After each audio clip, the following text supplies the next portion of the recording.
तीसरी मीटिंग हुई है। इसके पहले 2 मीटिंग हो चुकी और सबके बारे में आपसे चर्चा की जा चुकी है और बहुत अच्छे ढंग से कल से ही बातचीत हुई और आज मीटिंग हो गई।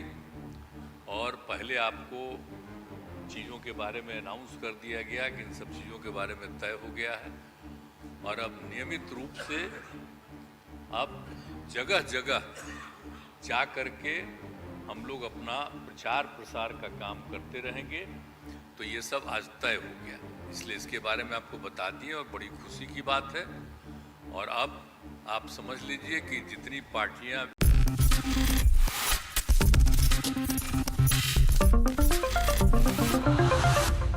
नेक्स्ट न्यूज में आपका बहुत बहुत स्वागत है। मैं हूं आपके साथ अबरारुल हक रहमान।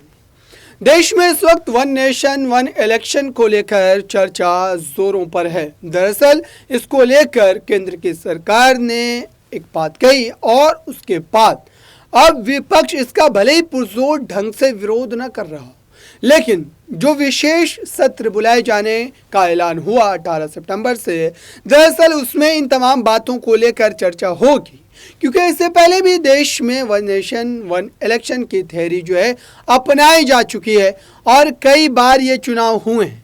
और दरअसल इस चुनाव को लेकर के ही साफ तौर पर यह माना जा रहा है कि जब इससे पहले इस तरीके की थ्योरी पर काम किया जा चुका है तो अब इसका विरोध किया जाना बेफिजूल होगा, बेमायने होगा और विपक्ष को भी इस पर साथ देने की जरूरत है। पहले आप इस खास रिपोर्ट को एक बार जरूर दें।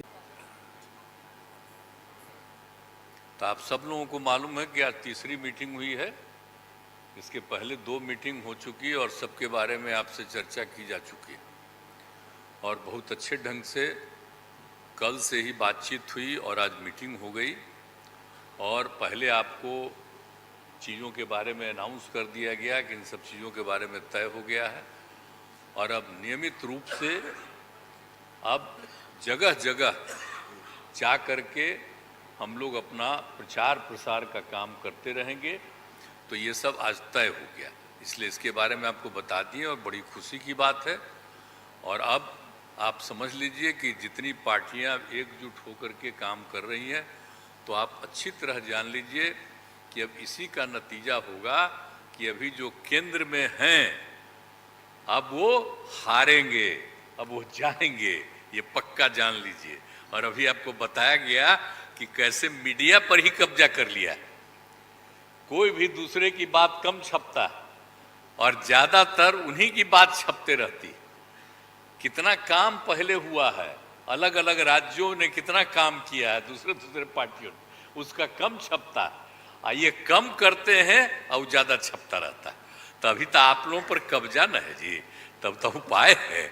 और जब एक बार उनसे मुक्ति मिलेगी तो आप सब प्रेस वाले आजाद होइएगा और जो आपको उचित लगेगा वही लिखिएगा और वही बोलिएगा। ये बहुत जरूरी है। अगर प्रेस के लोग कुछ लिखते हैं, कहीं क्या काम हो रहा है, क्या ठीक नहीं हो रहा है, वो जब लिखते हैं तो उसका असर जनता पर कितना पड़ता है। और आजकल देख रहे हैं कोई काम नहीं कर रहे हैं और खाली उनका बड़ाई हो रहा है। आज जो राज्य वाला बेचारा जो काम कर रहा है उसकी चर्चा कम होती है। तो ये ना हो गया, इसलिए पता ही है। दूसरी चीज है, देश के इतिहास को ही बदलना चाहते हैं, तो हम लोग सब मिलकर के देश के इतिहास को नहीं बदलने देंगे और सब मिल करके जो अपना देश है वो पूरा मजबूती के साथ होगा और समाज के हर तबके का उत्थान होगा और किसी की उपेक्षा नहीं होगी। तो इसीलिए सब मिल करके, और जानते भी न हैं, बहुत कोशिश चलते रहते हैं हिंदू मुस्लिम कुछ इधर उधर हो जाए, लेकिन सबको एकजुट होकर के न है जी। देश तो सबका है ना, तो सब एकजुट होकर के, तो सब मिल करके और सारा अच्छा काम कर रहे हैं, तो सबको लेकर के आगे बढ़ाना है। और तो इसीलिए जरूरी है कि अब सब लोग, अब अच्छा हो गया है, सब लोगों को अपना अपना अधिकार था, तो लेकिन अब इतना ज्यादा हम कोशिश करते रहे, बहुत कहते रहे कि जरा मिल। तो आपने देखा दर्शकों, दरअसल one nation one election theory को लेकर सरकार की भले ही एक बड़ी रणनीति जरूर है, लेकिन इस रणनीति पर विपक्ष का क्या साथ मिलेगा और क्या इस समय जबकि ऐसी स्थिति है देश में क्या वन नेशन वन इलेक्शन को कराया जाना बेहद ज़रूरी है। इस पर अब देखना होगा कि जब विशेष सत्र में चर्चा होगी तब क्या सारे पक्ष खुलकर जो है देखने को मिलते हैं। इस खास रिपोर्ट में बस इतना ही। जुड़े रहिए बड़ी खबरों के लिए नेशनल न्यूज़ के साथ।